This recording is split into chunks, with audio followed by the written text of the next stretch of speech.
Hey, how's it going, everyone? Blake here from ChessPathways.com, playing some more Blitz today, and let's see how it goes. We're going to get a modern defense, so let's play d4. Okay, knight c3. Oh, okay, and we're going to get the Pterodactyl. Okay. Not an opening you see every day at higher levels of chess, but it is an interesting one. So here we take on c5, and you can either take on c3 right away or play queen a5. Okay. And here, if I remember correctly, white gets a really good position after bishop d2, queen takes c5, and knight d5, with threats of like bishop b4 and stuff like this. Just really harassing this queen, and there's all kinds of threats black has to watch out for. I think black often even plays knight a6 here, trying to stop that. And that's about the extent of my preparation against the Pterodactyl. I just know this is, supposed to be good for white. No one really plays this in tournaments, but let's see how this goes. So I think bishop b4 is already a serious threat. The idea is after bishop b4, if you play queen c6, I think bishop b5 there is strong. You can't take because you get forked. Really? Can you do this? Aren't I just winning with bishop b4? How do you defend knight c7? I think I just win. So bishop b4? Queen d4, I think I just trade queens, play c3, and then play knight c7? And that loses, for sure. Okay. I guess we're playing on. Okay. Let's play here with tempo.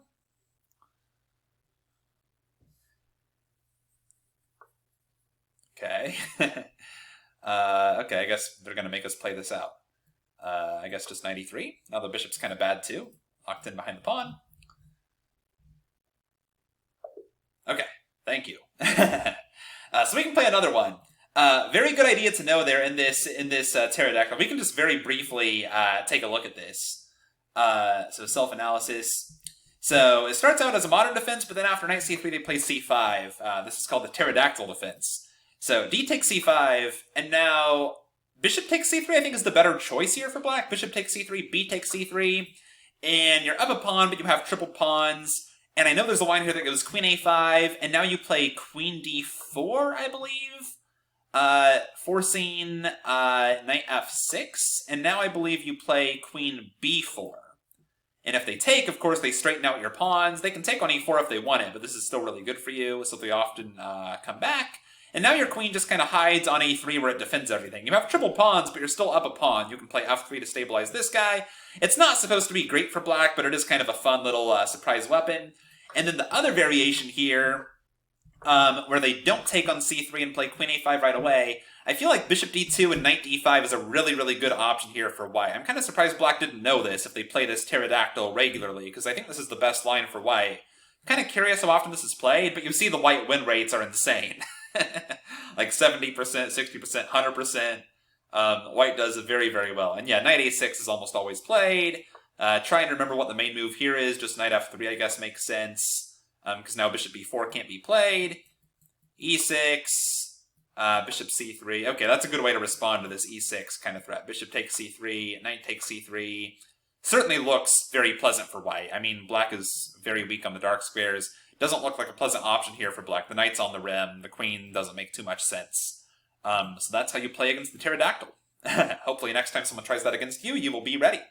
All right, let's play another game and hopefully get a real opening this time. Live chess. 3-2. Let's see how it goes. All right, let's play e4. All right, Sicilian. That's more like it. d4. Takes. Okay. Knight c3. And, okay, a6. You're playing like this this Taimanov type setup. So I think I'll go for the English attack and play for like bishop e3, f3, queen d2. I'm not as booked up here as I would like, to be honest. This is a line I constantly tell myself, why aren't you going back and kind of revamping your preparation here? I'm way more comfortable against like the Knight Orf and Dragon and kind of the attacking setups there. So okay, let's play f3. I don't think you have to play f3 on this line. There's even setups with f4. Okay, am I already just totally missing something? Did I already mess this up? Why can you play d5 so quickly? So can I even like take on c6 and play e5, or do you just play knight d7 there, f4, c5? Doesn't look super pleasant for me. Okay, let's take on d5, and I guess take on c6. Can I do that? See, I already feel like something went wrong. There's so many move order tricks in this Taimanov. Maybe I'm supposed to play queen d2 instead of f3. I don't like this at all. I mean, it's fine for me, but I don't feel like I get an advantage, and you have this big center, and now I regret playing f3. But that's okay. I mean, that's what Blitz is for, right? You go back after the game, you look at the opening, you look at the branching point, the first move you didn't know, and you improve your memorization of the opening, plus your understanding, even more importantly. I used to have better preparation here. It's just been a while since I've looked at this line in the Taimanov. For some reason, it's been several months since someone's played the Taimanov against me, I feel like. At least it feels that way. But okay, all is not lost. This is still okay. I might just castle short. I might castle short and play for like c4. Although, again, I wish this pawn was back on f2. I have a time advantage for once, which I never get in these videos.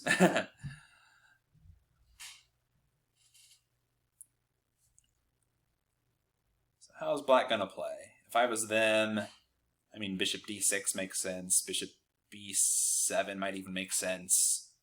Queen c7. Oh, black never played queen c7. That's what I'm missing, because usually in the Taimanov, queen c7 is like automatic.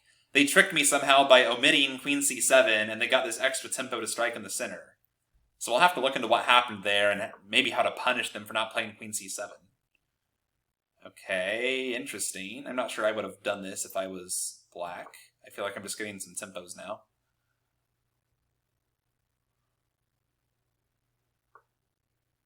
Okay, I guess bishop d3.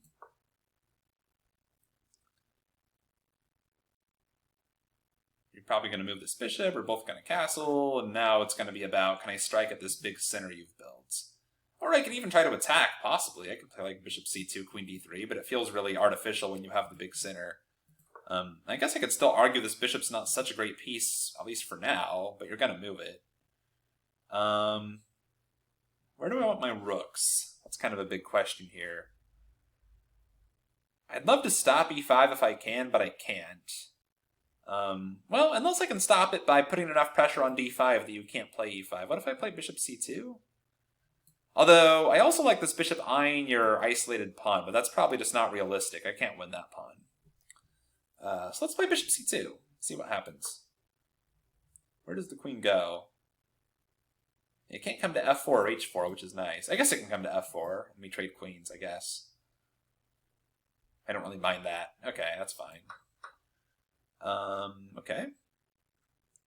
I'm gonna play... Well, I don't know. It's still a big question. Where do I want the rooks? There's all kinds of ideas here. I could try to make a passed pawn, like b4, a4, b5. I'm just not sure about that this early. e5, maybe I just don't care anymore. I can meet e5 with... Okay, let's play rook d1. I can meet e5. Well, now I can meet e5 with rook takes d5, I believe. Okay, that's fine. Let's activate the other rook.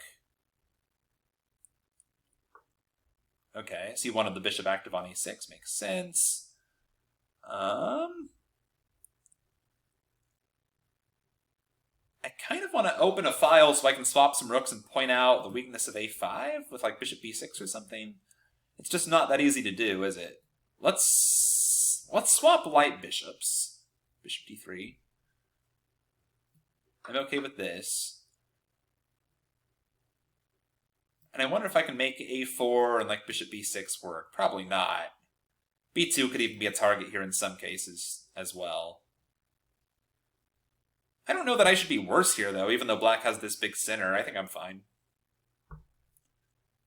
And that actually looks kind of, drawish overall, I would say.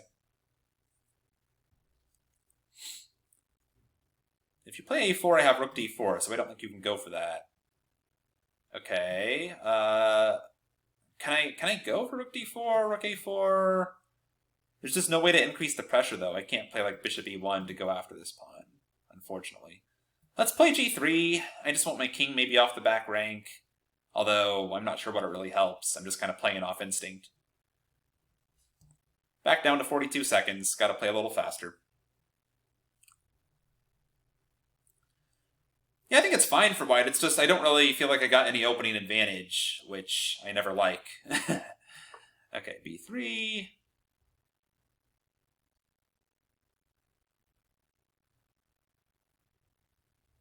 c2 and c4 in some cases. Probably not.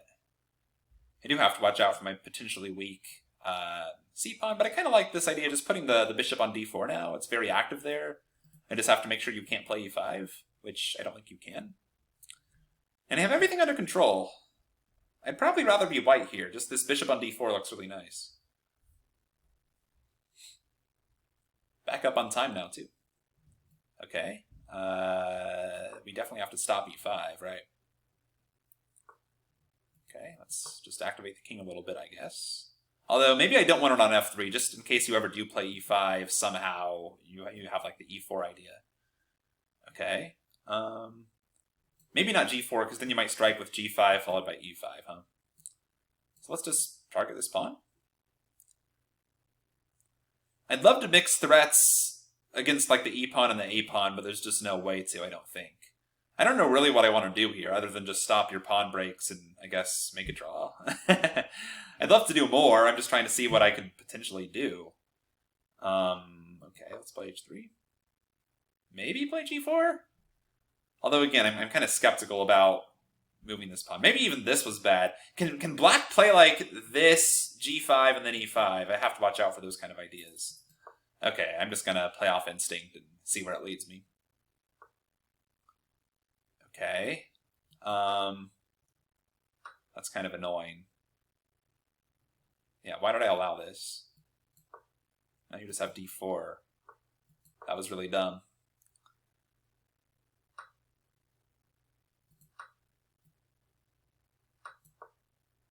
Do I lose this? I think I lose this. I gotta lose this, right? Because you play e5, yeah. Okay, that was a sad finish. I shouldn't have lost that in game. This is dead lost, of course. You have connected passed pawns. Although, well, no, there's no way. I can't there's nothing to outrace. Your king's just gonna go pick up my passed pawn. Yeah, connected passed pawns are invincible in king and pawn in games, at least for the most part. Because you can never touch the front pawn, and if you ever touch the back pawn, then the front pawn just queens. So this is a loss. All right. So let's go ahead and hop over to the analysis board and check that one out. All right, self-analysis. So first of all, what happened here in the opening? You played the Taimanov, but you never played queen c7. e6, knight c3, a6, bishop e3, and just knight f6 right away. So why does everyone play queen c7 here? I'm kind of curious. Yeah, queen c7 is played like over, what is that, like 80% of the time at least. But knight f6 is kind of a distant second. So knight f6, and I guess you just, well, do people play f3? I guess, yeah, no one plays f3 here. f3 has to be a mistake if black's not playing queen c7. Okay, good to know. So when black does not play queen c7, you really have to take the d5 idea more seriously. I know that is one of their main ideas in the Taimanov. I've just never seen this particular sideline, at least not in a while. So that's kind of a tricky little sideline. Just don't play queen c7. So what's the downside to this? Why does everyone play queen c7? I see that f4 scores really well, and I kind of like the sentiment behind it, just that black doesn't really have the control of e5 they often do. Actually, even here, since they didn't play queen c7, to me, the main downside for them is they don't have adequate control of e5 in some cases. Could we, even here, just take on c6? I guess no one really plays this and it doesn't score too well. My idea was to take on c6 and play e5, but I'm kind of curious why this isn't so good. Yeah, e5. People have tried this quite a few times, but I guess even here, black has such good central control. Doubling their pawns isn't really the biggest concern. Plus, they just break with d6, so I guess that's not too appealing. Kind of curious to have an answer to this Taimanov without queen c7. So knight f6. I kind of like this f4 move. It does score well. I'm just kind of curious to see how it usually plays out. So d6, bishop e2, bishop e7, castle. I mean, I guess it stops their d5 idea in a way, because you can meet it with e5. And I guess it transposes to a line from the Taimanov with queen c7. I just wonder how English attack players who want to play bishop e3, queen d2, and castle long, how do they handle this line? Because I kind of, don't want to learn two different systems against the Taimanov. Sorry for kind of thinking out loud through this, but I think it, hopefully it's helpful to see how I look through my opening preparation after each game and try to, learn one new thing. I want to be ready next time someone plays this knight f6 line. So knight f6. Okay, queen d2 is a move. That's kind of in the spirit of the English attack with castle long. And I guess here, so here, why is it not as easy for black to play d5? I just want to make sure I understand. I guess it makes a big difference that I can castle long in one turn. My queen's off the back rank, and I haven't played this move f3, which is kind of, exploited by the central break. Like here, I guess just takes.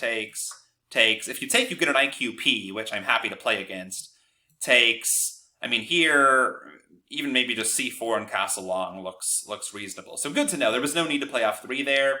I guess I was just worried about potentially knight g4, but I know it's not supposed to be a concern in some of these Taimanov lines. Like here, how would you even meet knight g4? I'm just curious. Yeah, I think bishop g5 is an idea. Makes sense. Okay, so good lesson there. Against knight f6, don't play f3. You have to take the d5 idea more seriously. Good takeaway from the opening. You should get at least one takeaway like that every chess game you play. There's always that first branching point where you don't know what to do. Look it up after the game, do some research. All right, so d5, then we play this endgame. And for the most part, I don't think it was a very interesting one. I think we just played reasonable-looking moves. I certainly shouldn't have lost this endgame. We shuffle around. Okay, so trading dark bishops really came back to hurt me here.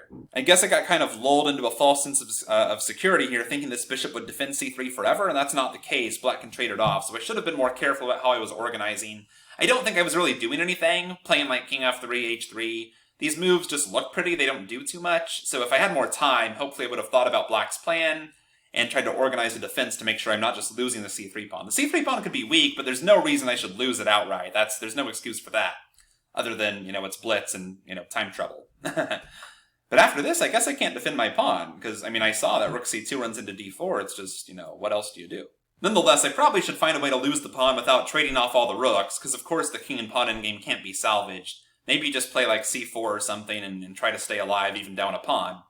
But yeah, this is hopeless going to the king and pawn endgame, because connected passed pawns will almost always win. Alright, thanks for watching everyone. Please make sure you visit chesspathways.com and get signed up there. It's totally free, only takes 5 seconds, and I will send you a free move-by-move guide to chess thinking when you sign up. It took me way too long to become a chess master, and I want to help you do it in a fraction of the time. Thanks, and I will see you there.